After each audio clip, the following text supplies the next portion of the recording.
I have a boss who is really, really smart. He is a really strong operational and strategic thinker. And I'm learning that as a BRM, we need to not only be able to speak user talk, but also tech talk. If user talk is English and tech talk is Greek, I have to be fluent in both. And the way I'm applying Greek to English, it's not a one for one.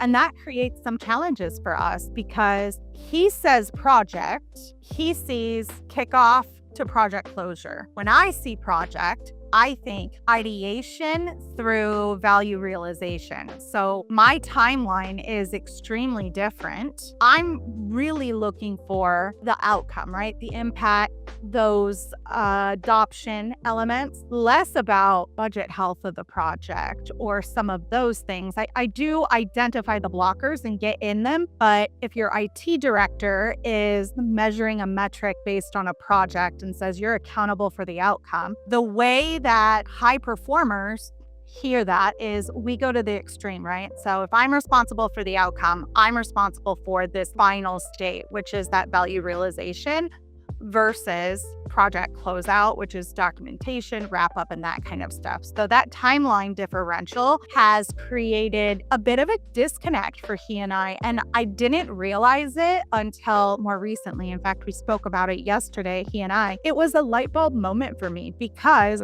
I would get really frustrated when he would say, "These are my expectations." And I'm like, how do you expect me to do that? I have no authority over the PMO. I see the project so differently. It was really challenging to reconcile in my mind that ownership and outcome to something that on the books ends maybe 6 months before it ends for me.